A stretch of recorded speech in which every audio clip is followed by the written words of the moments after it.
Halo Detiker, saya Alvito Dinova Ginting, memimpin redaksi Detikom. Anda menyaksikan Indonesia Bangga. Ini merupakan ekstensi dari acara yang telah kami selenggarakan sebelumnya, Detikom Awards, tanggal 21 September yang lalu, yang memberikan anugerah kepada lembaga, komunitas, dan putra-putri terbaik bangsa dalam kiprahnya melaksanakan kerja dalam bidangnya masing-masing. Dan ini merupakan rangkaian dari acara tersebut. Kami akan menghadirkan lebih dalam lagi. Jadi selain mereka yang menerima, kita ingin tahu lebih dalam lagi apa yang sudah dilakukan, kiprah dan sosoknya secara lebih mendalam. Dan kali ini kita akan berbincang dengan sosok yang tidak asing buat Anda. Kawan baik saya. Mudah-mudahan beliau juga menganggap saya kawan baik. Menteri Pariwisata dan Ekonomi Kreatif Sandiaga Salahuddin Uno. Apa kabar Pak Menteri? Alhamdulillah. Sehat. Assalamualaikum warahmatullahi wabarakatuh. Waalaikumsalam warahmatullahi wabarakatuh. Pak Menteri, waktu acara penganugerahan berhalangan hadir karena sedang ada di luar negeri untuk prosesi pernikahan anak saya. Jadi semudah ini sudah menikahkan putrinya. Sudah menikah. Sebentar lagi akan jadi kakek ya. Sebentar lagi akan tidur sama nenek-nenek. Jahat ya. Terima kasih Bung Vito Yeah. Sudah mengundang kami di Detik, dan terima kasih Detikers atas dukungannya kepada pariwisata dan ekonomi kreatif. Pak Menteri ini dalam kapasitasnya sebagai Menteri Pariwisata dan Ekonomi Kreatif mendapatkan anugerah Detikom Award sebagai tokoh pengembang desa wisata. Nah, inilah yang kita ingin gali lebih dalam lagi, Pak Menteri. Konon kabarnya desa wisata di Indonesia cukup banyak, gitu ya. Tapi kita bedakan dulu deh, apa sih desa wisata itu dan desa yang bukan wisata tuh kayak gimana? Ya, kadang tertukar antara desa wisata dan wisata di pedesaan.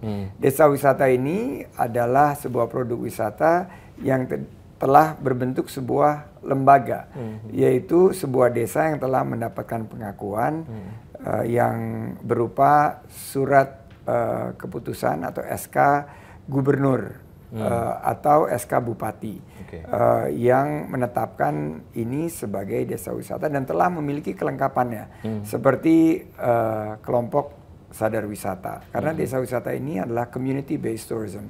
Pariwisatanya berbasis masyarakat yang telah memiliki para pegiatnya dan memiliki juga destinasi-destinasi dan atraksi daya tarik wisatanya yang telah dikembangkan dengan pendekatan kemasyarakatan.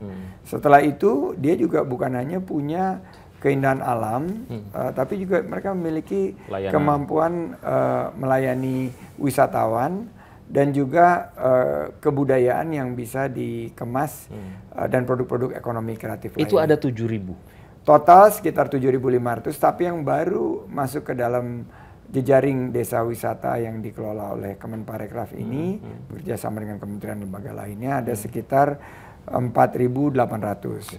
Dan kita harapkan di masa akhir pemerintahan Pak Jokowi Jilid 2 ini adalah kita bisa mendata 6.000 atau sekitar 80% dari total 7.500 desa yang tersebar di seluruh Nusantara. Tadi waktu disebutkan tadi ada 7.000-an ya. 7.000 atau 8.000-an? 7.500. 7.500-an. Waktu Bapak menjabat sebagai Menteri Pariwisata, angkanya berapa?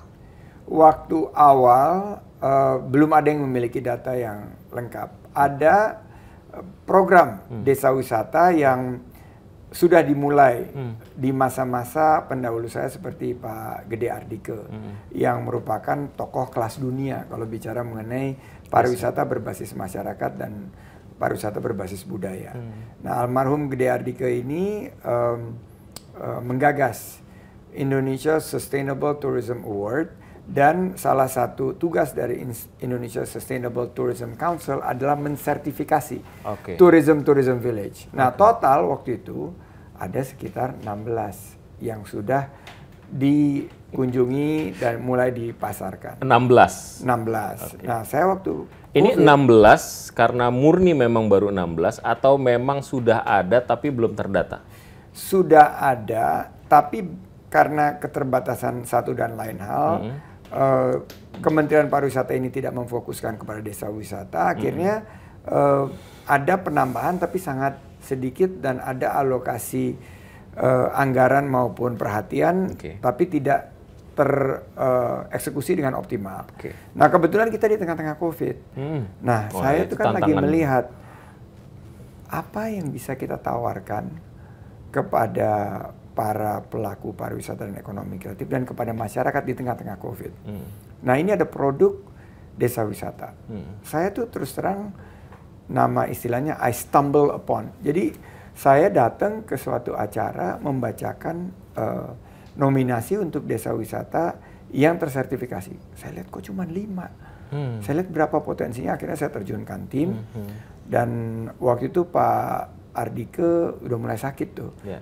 Tapi saya belum sempat mendalami, saya bicara sama orang-orang di sekitar Pak Ardike dan saya mengerti filosofi ini. Wah, ini dia. Ini yang mendemokratisasi pariwisata kita. Biasanya pariwisata ini kan hanya miliknya orang-orang yang berduit. Kalau di Bali ini, di Nusa Dua, di resort-resort yang mahal. Bagaimana kita melakukan sebuah demokratisasi sehingga pariwisata itu milik semua. Pariwisata berbasis masyarakat. Apa community based tourism ini? Ya desa wisata. Nah kami mulai mengemas saat itu. Tapi begini Pak Menteri, Pak Menteri tadi katakan tersertifikasi oleh pemerintah daerah kan berarti kan? Sertifikasi untuk pariwisata berkelanjutan itu dari pemerintah pusat. Tapi yang mengakui dia sebagai desa wisata itu adalah pemerintah daerah.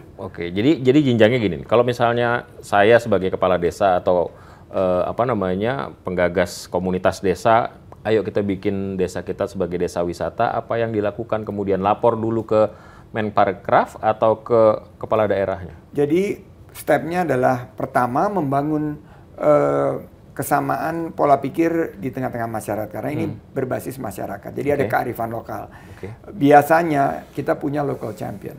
Bisa dia itu adalah kepala desa, tapi bisa juga anak muda.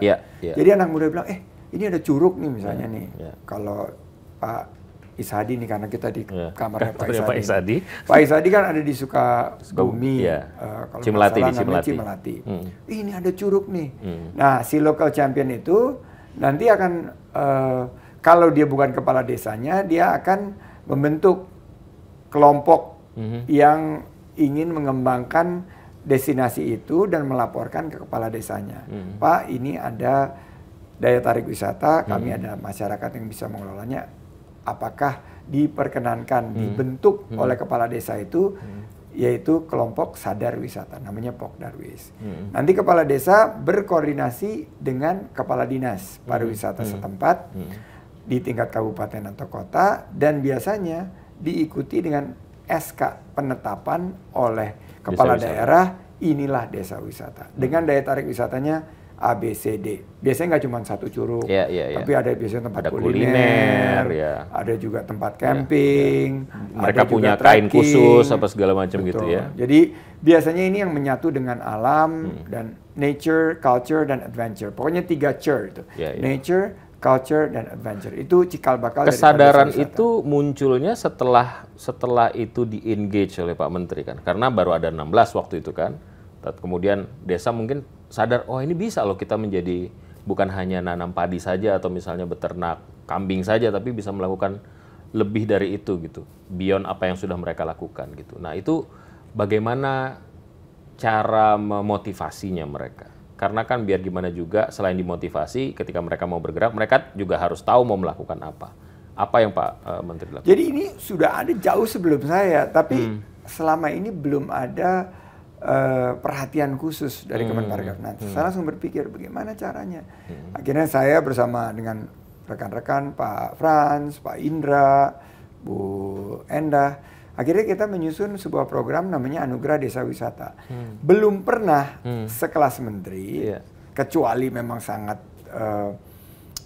khusus dan spesifik, berkunjung ke desa-desa wisata ini. Dan begitu menteri berkunjung, kan langsung mobilisasi daripada provinsi, kabupaten, juga kota. Dan ini kan ada desa, ada gampong, kalau di Sumatera Barat namanya nagari, kalau di Jogja namanya Kampung Wisata. Yeah. Nah ini mereka langsung bersolek. Dan kita langsung umumkan Anugerah Desa Wisata Indonesia 2021.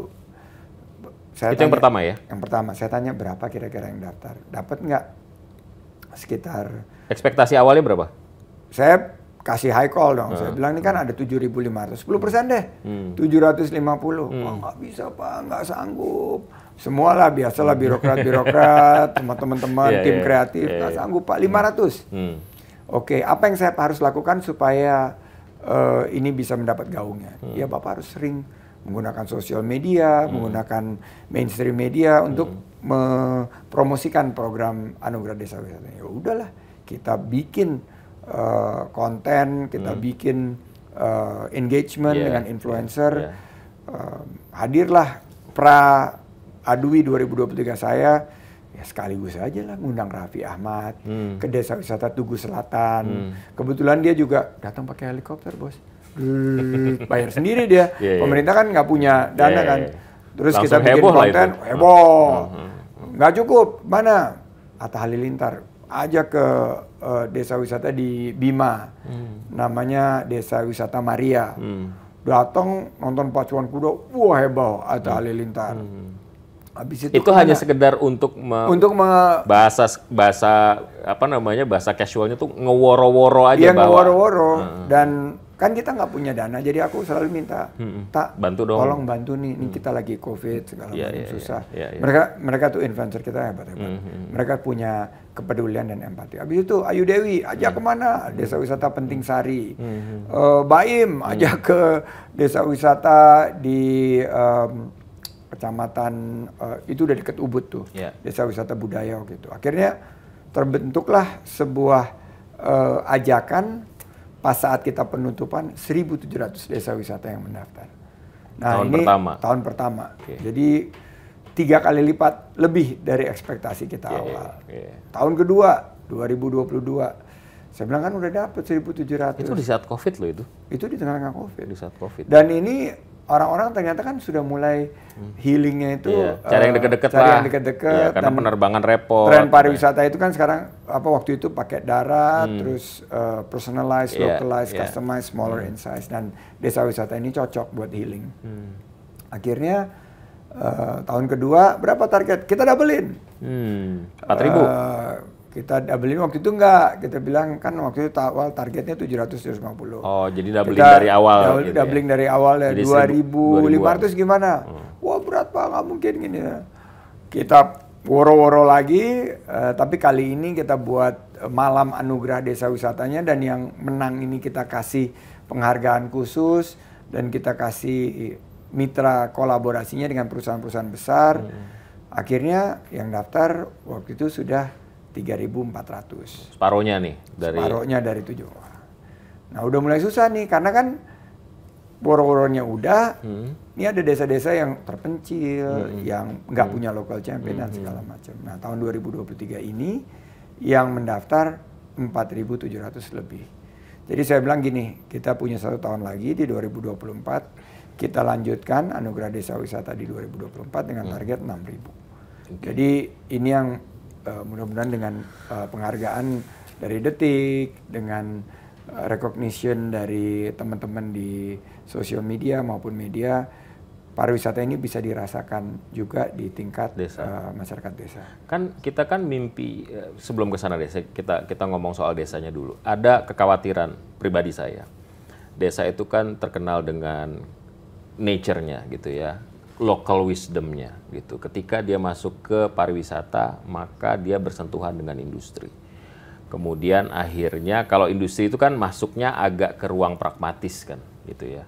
Yang ini tadinya tumbuh subur apa segala macam. Oh, kita bikin ini. Gimana cara ngelolanya tuh Pak Menteri? Sehingga dia berkelanjutan tapi sumber dayanya juga tetap bisa dioptimalisasi gitu. Pendampingan. Jadi kita harus pastikan bahwa desa wisata ini bukan one hit wonder. Jadi misalnya ini ada desa wisata Alamenda, menang 2021. Tiba-tiba naik sekali gitu kunjungannya, dan sehari itu bisa berapa? Sehari itu mereka menghitungnya weekend ya, karena rata-rata tuh kunjungan tuh peaknya di weekend. itu bisa awal-awal itu cuman 20 juta dari beberapa kegiatan mereka. Omsetnya itu 20 Omsetnya juta. sekarang per minggu itu bisa mencapai sebulannya itu bisa mencapai 1,3 miliar. Jadi naiknya tuh 300 sampai 400%, pendapatannya 300 sampai 400 juta. Nah ini saya bilang. Itu di mana? Itu di Alamenda, di Kabupaten Bandung. Oh, di Kabupaten Bandung. Di Ciwidey lah. Ya, Kita ya, sering dengarnya Ciwidey. Ya. Desa wisata brandingnya namanya Alamenda. Itu emak-emak kita engage. Pastikan kearifan lokalnya nggak luntur. Pastikan budaya setempat itu, karena yang kalian jual ini adalah budaya kalian. Yang dijual ini adalah keindahan. Kalau sampahnya ini tidak tertangani dengan baik, akhirnya orang nggak akan datang lagi. Nah, pendampingan ini yang kita. Tapi di saat yang sama mereka diperkenalkan dengan teknologi seperti misalnya QR, seperti itu. Kita jadi ada beberapa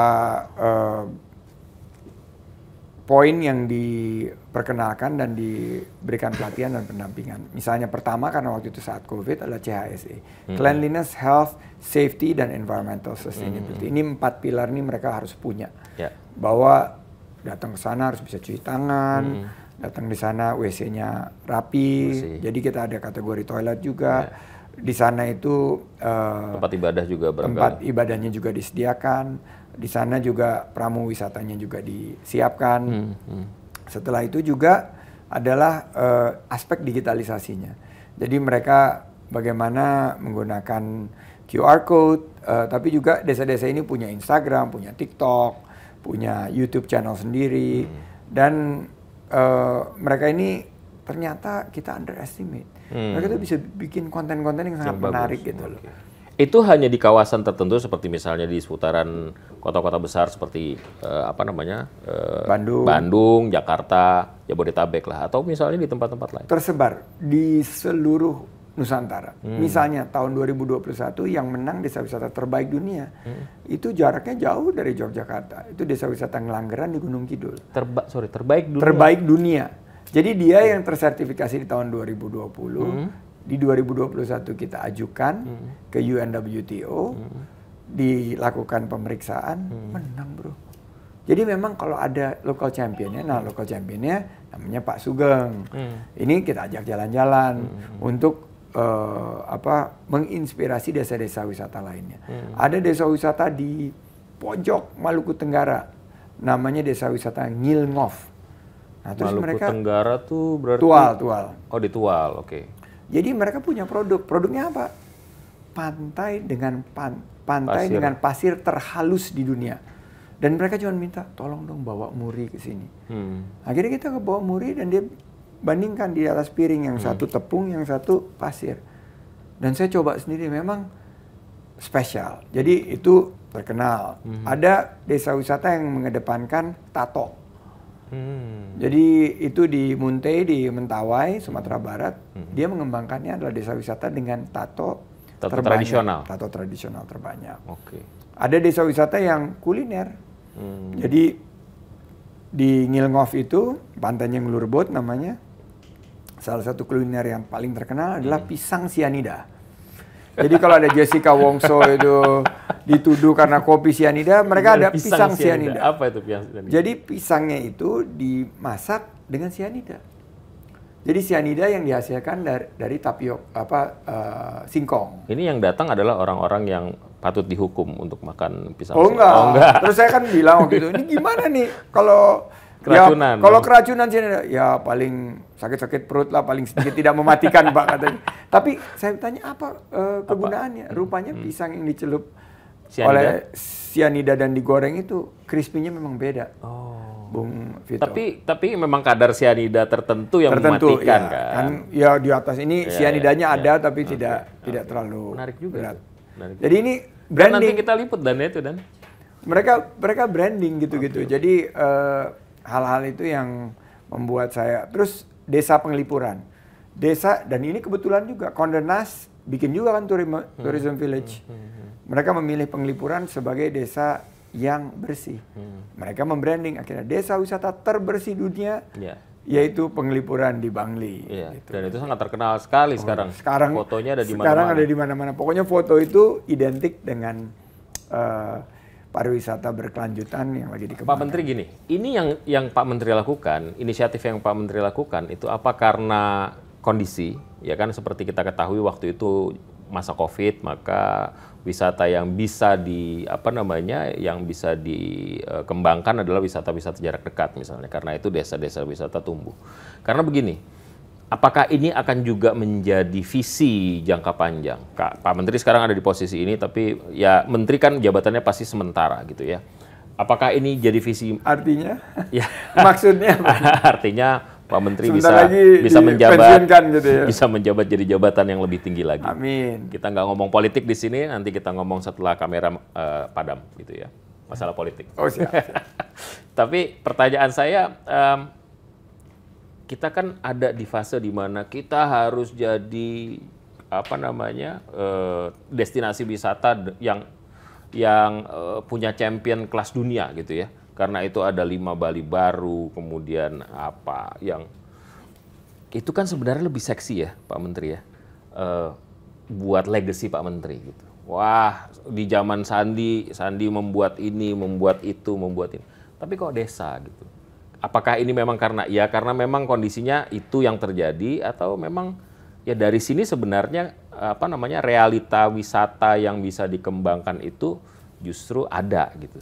Jadi kombinasi, Bung Vito. Jadi COVID itu memaksa kita untuk berinovasi, beradaptasi, dan berkolaborasi. Dan pada saat itu yang memungkinkan untuk dikunjungi ini desa wisata. Okay. Karena semua tutup kan. Okay. Ancol tutup, Ragunan tutup, semua tutup. Penerbangan repot. Penerbangan hampir nggak ada. Dan saya melihat bahwa desa wisata ini yang akan bisa memutar ekonomi masyarakat yang bergerak di pariwisata dan ekonomi kreatif yang paling membutuhkan. Karena kalau di perkotaan itu ada program-program dana hibah segala macam, kalau di pedesaan nggak ada. Tapi mungkin itu juga ya, saya potong ya, mungkin itu juga karena Pak Menteri berlatar belakang entrepreneur gitu ya. Karena kan kalau saya jadi Menteri Pariwisata, dia bilang, bro mau ngapain lagi, ini pada tutup semua, kita mau ngapain gitu. Tapi kan gimana itu inisiatif itu muncul? Ya, saya nggak punya kayak light bulb moment gitu, gitu. Tapi saya karena konsep daripada entrepreneurship itu adalah innovation, taking risk, dan proactivity kan, bergerak terus dan pasti kita akan nemu sesuatu.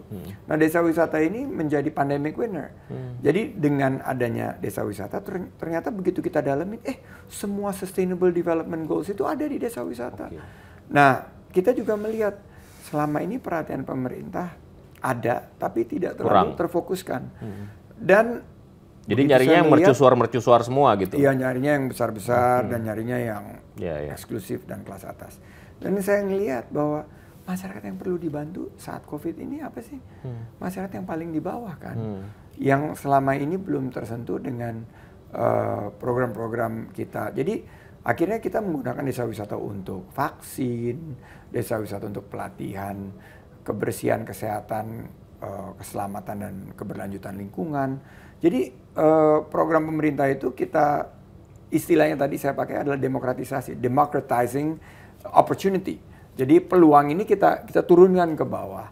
Dan saya melihat bahwa ada satu pemikiran, yaitu pariwisata yang berkualitas dan berkelanjutan yang sekarang sudah kita tetapkan sebagai North Star kita, sebagai arah dari pembangunan pariwisata kita. Dan kita di sini di persimpangan jalan. Karena Thailand sudah menyiapkan untuk tourism seperti pre-pandemic. Negara-negara lain saya bilang, saya punya keterbatasan. Kita, ini karena bicara di Detik, pengalaman kita untuk mendatangkan wisatawan itu adalah selalu connectivity. 3 port terbesar kita untuk mendatangkan pariwisata mancanegara itu cuma Bali, Jakarta, dan Kepri. Ini semua terkendala karena satu dan lain hal. Kapasitasnya kurang, pesawatnya masih terbatas, tiket pesawat mahal, dan lain sebagainya. Akhirnya saya bilang, ya pariwisata domestik, wisatawan itu yang lebih realistis. Ini yang paling realistis. Dan ini ada keberlanjutan lingkungan dan aspek daripada green tourism yang bisa kita kembangkan. Itu juga yang dilakukan oleh tim assessment Detikcom Award gitu ya, melihat apa yang dilakukan oleh Pak Menteri. Karena kan memang di fase di mana Pak Menteri terpilih gitu ya, sebagai Menteri Pariwisata pula gitu ya, dengan kondisi COVID dan lain sebagainya, itu tantangannya luar biasa berat. Ada beberapa sektor yang bisa ngolah-ngolah lah dalam tanda kutip gitu ya. Tapi kalau ini kan susah banget gitu. Nah karena itu memang itu kita apresiasi dan teman-teman sepakat bahwa ini harus diapresiasi. Kalau boleh tanya kendala, apa yang paling berat untuk menciptakan realitas yang disebut sebagai desa wisata itu? Karena saya tahu Bapak itu, kita bicara soal pariwisata, tapi urusan pariwisata itu melibatkan banyak pihak yang belum tentu bisa dikoordinasikan dengan baik lah, karena punya punya kepentingannya masing-masing, kira-kira gitu. Tantangan yang utama adalah SDM. Jadi saya beruntung justru di SDM di desa-desa wisata dan di community based tourism itu alhamdulillah kuat-kuat. Tapi SDM industri kita, kan ini industri yang membuka lapangan kerja bagi 45 juta masyarakat Indonesia. 24 di pariwisata, 21 tadinya di ekonomi kreatif. Sekarang udah hampir berimbang, 22, 23 gitu. Nah, bagaimana menyiapkan industri kita ini bisa menerima produk desa wisata kita ini menjadi tawaran utama. Dan itu perlu meyakinkan mereka itu dengan, ya saya akhirnya tidur di desa wisata tersebut. Tinggal di homestay. Saya pernah dengar cerita Pak Menteri minta handuk jam 9 malam dimarahin juga sama pelayan penginapan itu kan. Itu bagian dari dinamika ya. Bagian daripada menemukan, tapi memang itu cerita itu banyak yang denger ya. Pak Menteri yang cerita ke saya, Pak Menteri. Dan itu di seputar Danau Toba itu. Dan sekarang beda. Apalagi setelah ngeri-ngeri sedap. Itu yang jadi jewel itu adalah desa-desa wisata. Desa wisata tinggi, desa wisata Pantai Indah Situngkir, desa Silaen.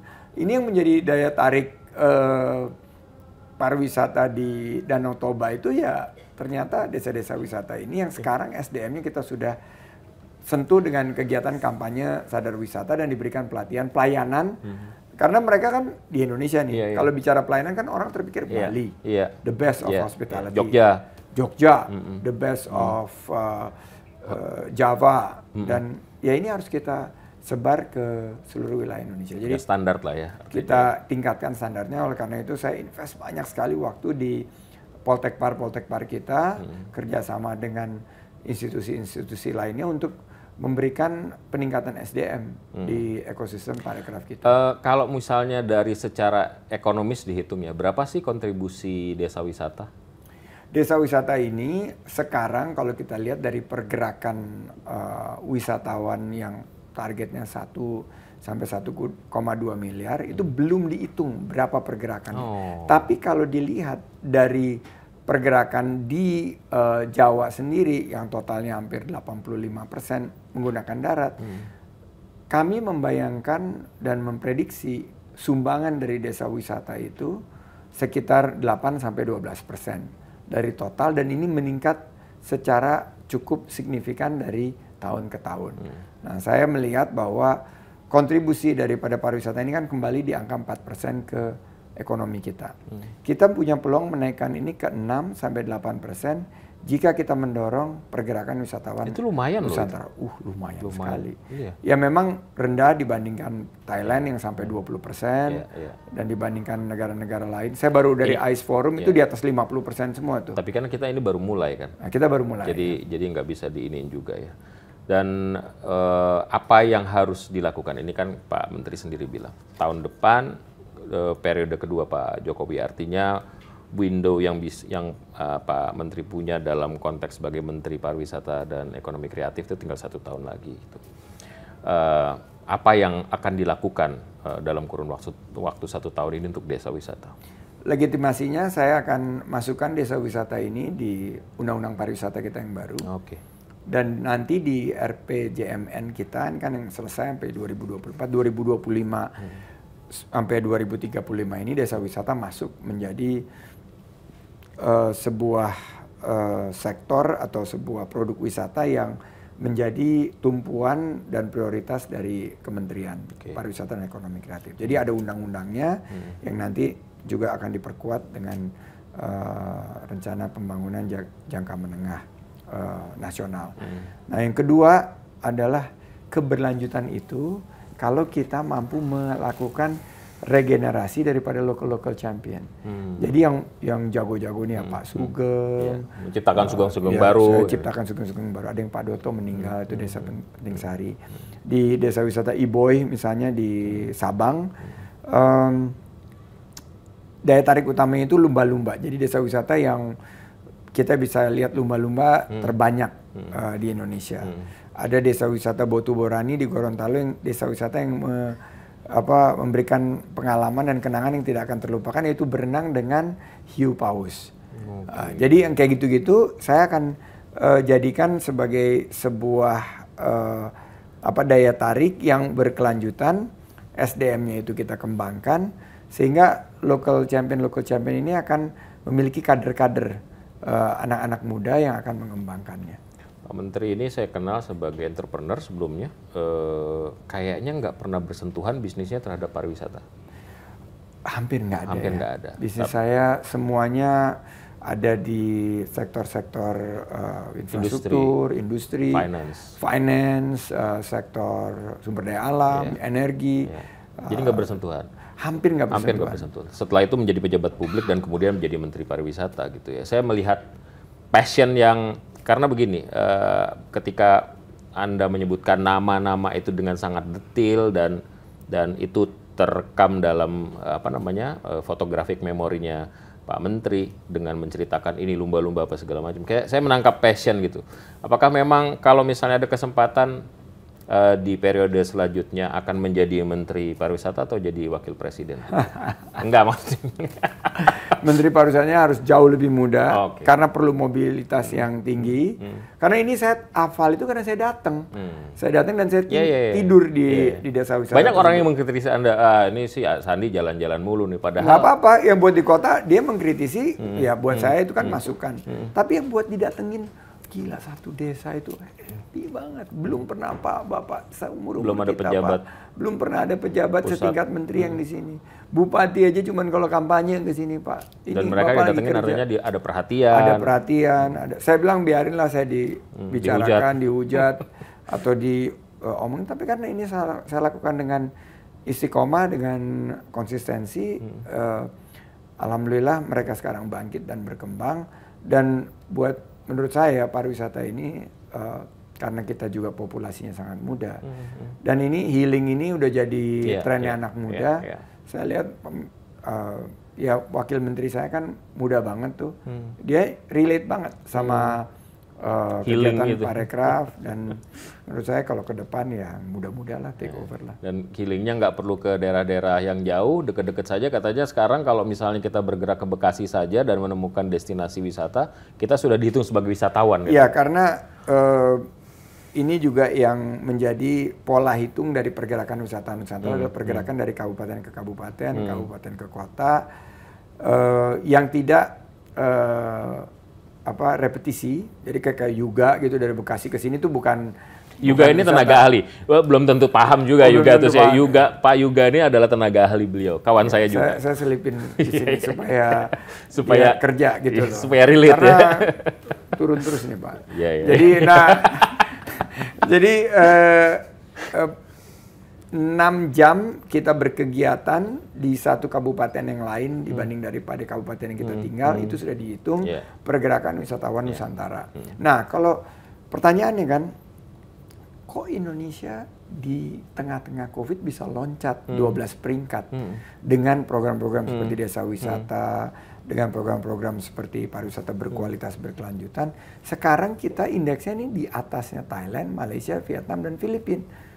Dan menurut saya itu nggak otomatis, itu karena kita memprioritaskan ke arah pariwisata masa depan. Apa itu pariwisata masa depan? Pariwisata hijau. Dan ini tidak ada hubungannya sama warna partai. Tapi ini adalah sebuah keniscayaan bahwa bergerakan ke depan ini adalah semua berkaitan dengan pengurangan emisi karbon, keberlanjutan lingkungan, pariwisata yang bisa mengelola sampahnya dengan lebih baik, menggunakan energi baru dan terbarukan, dan semua yang berkaitan dengan ekonomi hijau dan ekonomi biru. Oke. Tapi pertanyaan saya masih sama loh, Pak Menteri milih jadi menteri lagi atau jadi wakil presiden? Itu Pak Yuga nanti akan jawabnya kira-kira. Tapi terima kasih sekali lagi Pak Menteri, selalu nyaman dan kurang waktu berbincang dengan Pak Sandiaga Salahuddin Uno ini. Kita akan mendapatkan banyak sekali insight yang tidak pernah kita gambarkan sebelumnya, tapi waktu juga yang membatasi. Sekali lagi, kami dari Detikcom memberikan apresiasi kepada Pak Menteri Parekraf sebagai tokoh pengembang desa wisata. Jadi rekan saya, redaktur pelaksana Detik Travel, Dadan Kuswara Harja akan piala atau trofinya. Silakan. Mau lihat godang, waduh, ini kehormatan besar bagi kami dan terima kasih Detikcom telah memberikan penghargaan ini, dan saya dedikasikan kepada seluruh masyarakat desa wisata yang telah mengembangkan potensinya berbasis ekonomi yang berkelanjutan dan berkeadilan. Terima kasih Pak Menteri. Dan sampai di sini Indonesia Bangga di episode kali ini. Ini juga ada. Ini dari Pak Menteri kepada Detik.com, dan ini produk ekonomi ini apa ini? Kita. Ini cetakan batik dari Kabupaten Bantul. Dari salah satu desa wisata desa kreatif, yaitu di Desa Krebet. Oke. Terima kasih Pak Menteri. Terima kasih sampai di sini Indonesia Bangga kali ini kita akan hadir dengan episode lainnya dengan penerima Detikcom Award lainnya. Pak Menteri sampai di sini Pak episodenya, tapi setelah ini kita akan berbincang hal-hal yang lain. Sampai jumpa. Terima kasih. Terima kasih Pak.